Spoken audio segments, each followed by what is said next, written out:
Host 316. Study Session 4. Types of Political Culture. Introduction. This lecture is a follow-up to the immediate past. It attempts to deepen the understanding of the concept of political participation by explaining various types of political culture and pointing out the different levels of participation in them. It also attempts to explain the prevalence of different types of political culture by using the different history, geography, and socio-economic conditions of some countries and political communities that fall under the different types. Learning outcome. It is expected that this lecture will enable you to have 1. An in-depth knowledge of some factors behind differences in political participation and an understanding as to why politics and development affect each other. Contents. In general terms, political culture can be classified into 3 main types. The most prominent writers on the subject matter include Samuel Finer, Gabriel Almond, and Sidney Verba. The 3 most popular types of political culture are namely mature or participatory, subject, and minimal or parochial. 1. Mature or participatory. This exists in countries like Great Britain, Norway, United States of America, and Sweden, among others. In this type of political culture, the generality of the people, especially the ordinary citizens, are oriented positively towards most aspects of the political system. In other words, they are generally interested in public affairs. The political culture is classified as participatory because it encourages widespread consultation and participation. It is also open and it encourages transparency and accountability. Meanwhile, it is described as a mature political culture mainly because it is consistently improving and has endured for a considerable period. We may need to refer to our past lesson on the elements of political culture because, as we noted there, the type of political culture that exists in any political community is traceable to the combination of cognitive orientations, that is, knowledge or awareness of the citizens about the political institutions, structures, and personnel, and evaluative orientations, which is the opinions that they form from the knowledge or awareness about the political system, and affective orientations that could be negative or positive based on the first 2 elements. For better understanding, we may examine the opinion of Finer on the possible levels of political culture.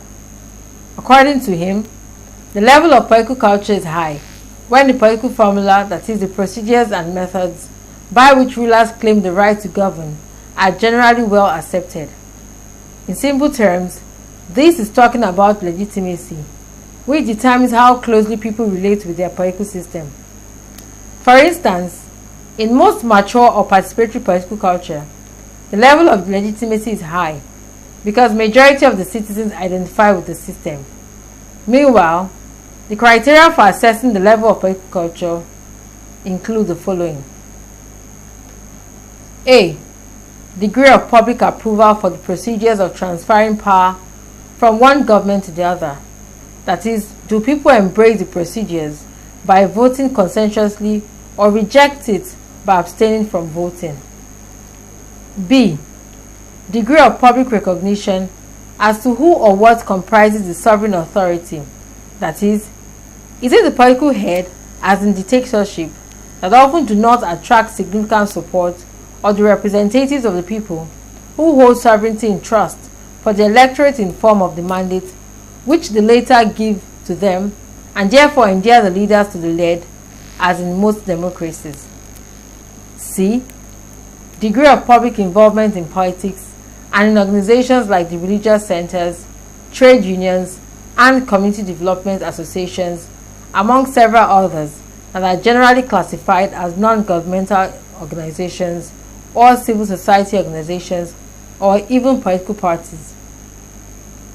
In other words, the more a political system allows the citizens and the generality of the people to engage in public affairs, that is, discussing and contributing to socio-economic and political issues, also known as freedom of association and freedom of expression, the higher the probability that the political system will have a mature or participatory political culture.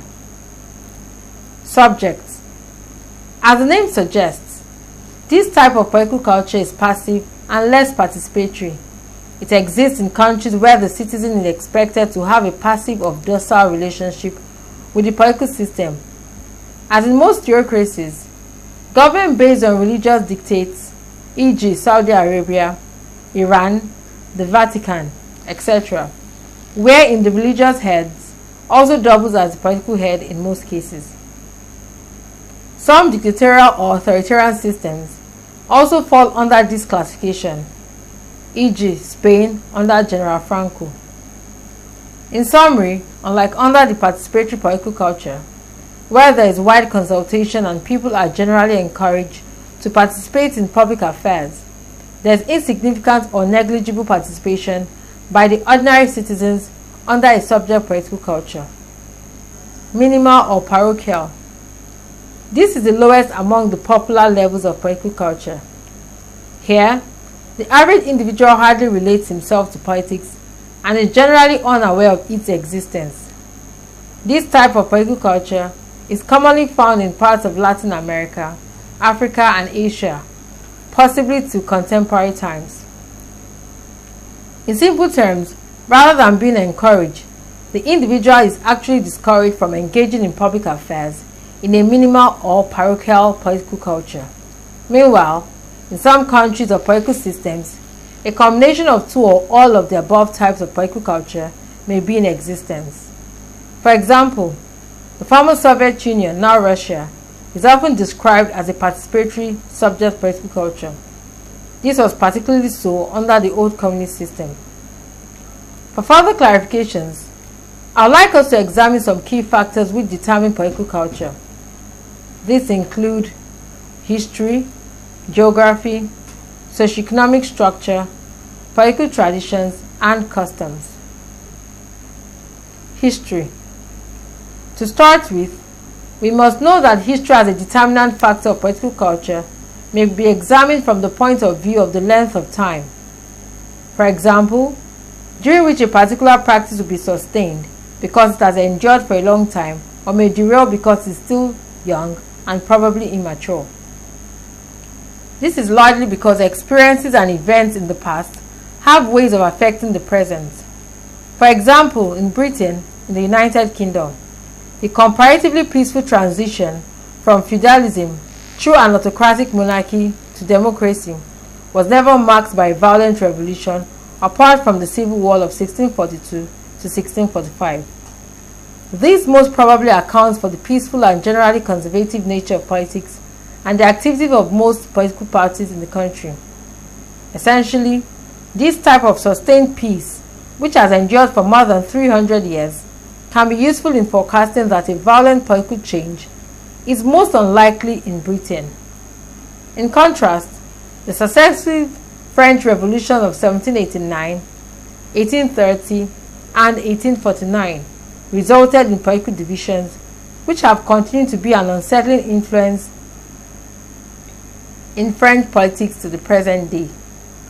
It accounts for the generally volatile nature of politics in France. Similarly, regional loyalties are still strong in Germany and Italy, where national unity came at a comparatively late stage by the standards of many parts of Europe in 1871 and 1870 respectively. Finally, the history of political instability, uncertainty, and unpredictability, especially during Nigeria's long period of interchanges between civil and military rule, may serve as a yardstick to doubt or accept whether democracy has finally come to stay in the country.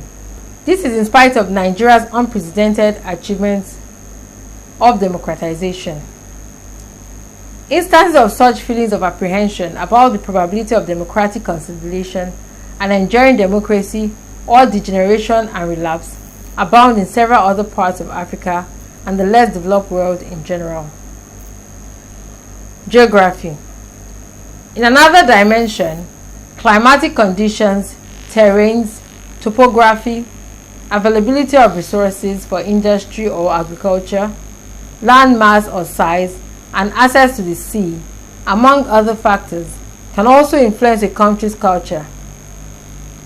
For example, Britain is a small compact island and the sea provides clear boundaries.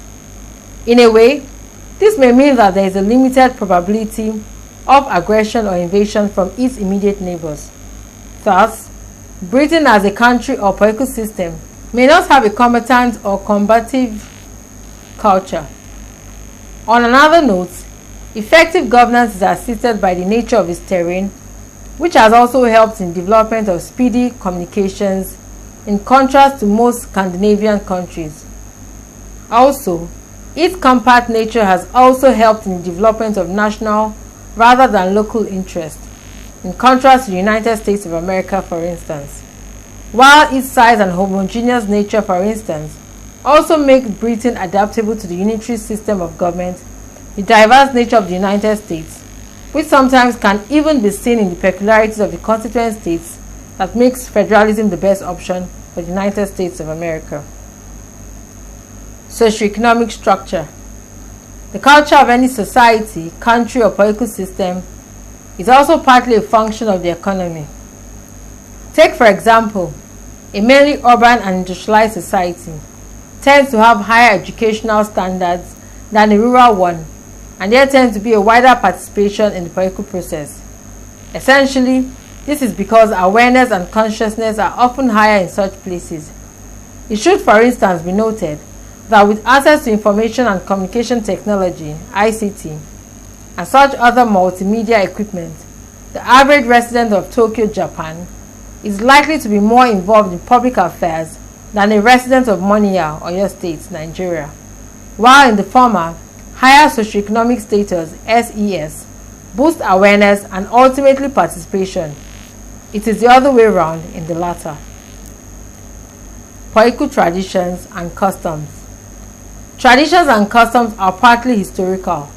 Thus, they can play a key role as determinants of the type of culture in a country or political system.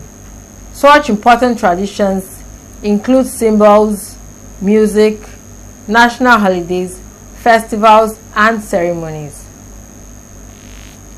Political change. Political change is another important concept that can be better understood if and when discussed along with political culture. In general terms, change is a unique phenomenon because human existence is all about change, and in essence, the life of human beings is quite dynamic. Even in remote, rural, and undeveloped communities, change is inevitable. Indeed, no society is permanently static. This is in view of the fact that laws change as a result of new ideas, new challenges, the influence of public opinion, the actions of lawmakers, executors, and interpreters in molding and developing the body of laws, and even as a result of the effects of globalization.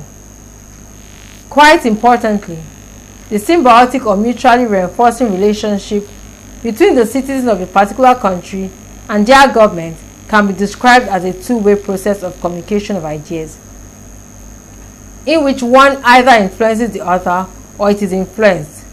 Whichever way it is, the ultimate result is often change. Also, the feedback mechanism through which the effects of a particular policy or decision of government can be gauged or measured most often introduce new ideas and at other times alter accepted ways of doing things. Some of the key factors which influence political or social change include the effects of population growth, its size and composition, and consequences of an expanding economy, that is technological, scientific, and industrial development.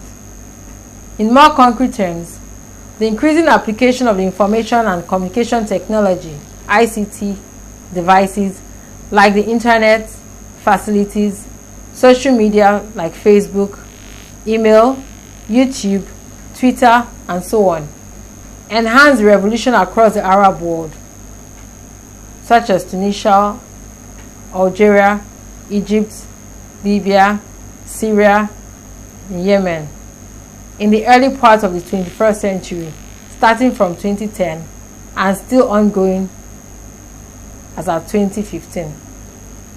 From the experience in several parts of the Arab world, popularly called the Arab Spring, up to other similar sociopolitical events, which were all about change. The evidences of the effect of science and technology on social or political change manifested so clearly. For a better understanding, particularly in respect of the explanations above and the relationship with comparative politics, it is important to note that the increasing complexity which comes with an expanding population, such as the need for more infrastructure like roads, hospitals, educational facilities, potable water, and other essential demands by the citizens, will automatically lead to change in their view and perceptions about their country. Thus, it should not be surprising that such a social change will also fuel the desire for a political change. In addition, the higher the number of citizens with access to modern scientific equipment and facilities, the higher the probability of calls for change in a particular system. Sometimes, individuals with considerable powers of leadership ability and dedication to an ideal can effect considerable changes in a particular political system. Examples include Napoleon Bonaparte, Julius Nyerere of Tanzania, and Mao. Many ancient prophets, for instance, in the Torah, Bible, and Quran, with the messages of Judaism, Christianity, and Islam, also played similar roles. In short, the degree to which the change takes place depends on the following. A. The extent to which people are contented with the existing position, or how they are prepared to go via peaceful methods, or if need be, violent means to effect change. And B. The extent to which the government will permit peaceful change, or the degree to which it is able to resist or quash violent change by reliance on the support of its armed forces or police. For recent practical examples, I would like to remind students that in Egypt under President Hosni Mubarak or Libya under Muammar Gaddafi, the governments of the two countries initially used the armed forces in attempting to crush the rebellious activities of the populace, but they were overwhelmed and the two regimes collapsed. Similarly, in Syria, under President al-Assad, the government has so far been able to resist change with the use of force. Study session summary. As a follow-up to the immediate past lecture, which focused on the elements of political culture as an integral part of the whole process of political participation, this lecture centered on some other aspects of participation with emphasis on types of political culture and how they affect the level of participation by the people. Quite importantly, participation will be higher in political systems where a participant political culture rather than a subject or parochial culture prevails. For further clarification, the lecture also listed history, geography, socioeconomic structure, status, and political traditions and customs are some key factors that contribute to the type of political culture in any particular political system. Finally, it discussed the concept of political change and linked the probability of peaceful or violent change to the type of political culture. End of study session 4. Thank you for listening.